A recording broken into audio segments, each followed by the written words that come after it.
Hello guys, പത്തരമാറ്റിൻ്റെ ഒരു അടിപൊളി എപ്പിസോഡിലേക്ക് എല്ലാവർക്കും സ്വാഗതം. എല്ലാവരും ചാനലൊന്ന് ലൈക്ക് ചെയ്യാനും സബ്സ്ക്രൈബ് ചെയ്യാനും ഷെയർ ചെയ്യാനും മറക്കണ്ട കേട്ടോ. വീഡിയോ മുഴുവനായി കാണാൻ കൂടി ശ്രമിക്കണം. അങ്ങനെ ഡിസൈൻ വരച്ചിരിക്കുന്ന നാനയുടെ അടുത്തേക്ക് അനാമിക ചെല്ലുകയാണ്. ഈ സമയത്ത് അനാമിക മനസ്സിൽ വിചാരിക്കുന്നുണ്ട്, ഓ ഒരു വലിയ ഡിസൈൻകാരി, ഈ ഡിസൈനൊക്കെ വരച്ചിട്ടാ ഈ അനന്തപുരി തറവാട്ടിലെ എല്ലാവരുടെയും മനസ്സിലേക്ക് ഇവള് കയറി പറ്റിയത്. എങ്ങനെയെങ്കിലും ഇവള് ഡിസൈൻ വരക്കുന്നതൊക്കെ ഒന്ന് നിർത്തണം എന്നൊക്കെ ആലോചിച്ചുകൊണ്ട് നാനയുടെ അടുത്തേക്ക് ചെല്ലുകയാണ് കേട്ടോ അനാമിക. എന്നെ ഉടൻ തന്നെ അനാമിക എന്ത് ചെയ്യുന്നുണ്ട്, നാന വരച്ച ഡിസൈന് എടുത്ത് കീറിക്കളിയാണ് കേട്ടോ. ഇത് കണ്ടിട്ട് നാനക്ക് വല്ലാതെ അങ്ങ് ദേഷ്യം വരുന്നുണ്ട്. നാന അനാമിക എന്ന് അലറി വിളിച്ചുകൊണ്ട് എഴുന്നേൽക്കാണ് കേട്ടോ. അനാമിക ചോദിക്കുന്നുണ്ട്, എന്തിനാടി ഇങ്ങനെ അലറുന്നേ, ഞാൻ നിന്റെ അടുത്ത് തന്നെ ഇല്ലേ? ഇത് കേട്ട ഉടൻ തന്നെ നാന പറയുന്നുണ്ട്, എത്ര നേരം ഞാൻ കഷ്ടപ്പെട്ട് വരച്ച ഡിസൈനാണ് ഇത് എന്ന് നിനക്കറിയാമോ? നീ ഇത് എത്ര സിമ്പിളായിട്ടാണ് ഇത് കീറിക്കളഞ്ഞത്. നിനക്കിതിൻ്റെ വിലയൊന്നും അറിയില്ല എന്ന് പറയുന്നുണ്ട് കേട്ടോ നാന. ഓ എനിക്കിതിൻ്റെ വിലയൊക്കെ അറിയാമെന്ന് മറുപടി കൊടുക്കുന്നുണ്ട് അനാമിക.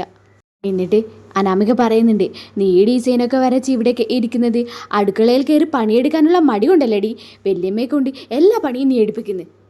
അല്ലാതെ നീ വരച്ച ഡിസൈനൊക്കെ ആര് വാങ്ങാനാന്ന്?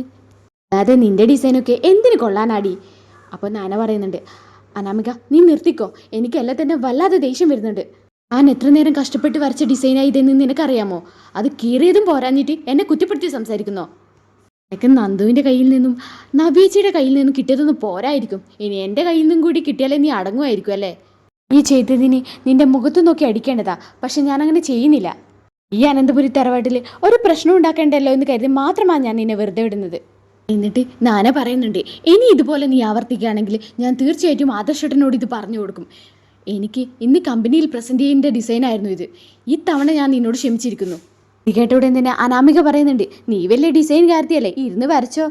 അനാമിക എന്നെ വെറുതെ ദേഷ്യം പിടിപ്പിക്കാതെ നീ ഇവിടുന്ന് പോ എന്ന് പറഞ്ഞുകൊണ്ട് നാനേ എന്ത് ചെയ്യുന്നുണ്ട്, ഒരു പേപ്പർ എടുത്ത് വീണ്ടും ഡിസൈൻ വരക്കാൻ ഇരിക്കുകയാണ് കേട്ടോ. ഇത് കാണുമ്പോൾ അനാമികയ്ക്ക് തീരെ സഹിക്കുന്നില്ല. എങ്ങനെയെങ്കിലും ഇവൾ ഡിസൈൻ വരക്കുന്നത് നിർത്തണമെന്നായിരുന്നു അനാമികയുടെ മനസ്സിലിരിപ്പ്. പിന്നെ അനാമിക എന്ത് ചെയ്യുന്നുണ്ട്, നാന ഡിസൈൻ വരക്കാൻ എടുക്കുന്ന കടലാസുകളൊക്കെ നശിപ്പിക്കുന്നുണ്ട്. ഇത് കാണുമ്പോൾ നാനയ്ക്ക് സഹിക്കുന്നില്ല. നാന എന്ത് ചെയ്യുന്നുണ്ട്, അനാമികയുടെ മുഖത്തേക്ക് ആഞ്ഞടിക്കുന്നു. നാനയുടെ അടി കിട്ടിയതോടെ അനാമിക എന്ത് ചെയ്യുന്നുണ്ട്, ഒച്ചത്തിൽ കരയുന്നുണ്ട്. ഇത് കേട്ടോടെ തന്നെ ജാനകി ഓടി വരുന്നുണ്ട്. എന്നിട്ട് എൻ്റെ മോളെ നീ തല്ലിയല്ലേടി എന്ന് പറഞ്ഞുകൊണ്ട് നാനയുടെ മുഖത്തേക്ക് ഒരൊറ്റ അടി.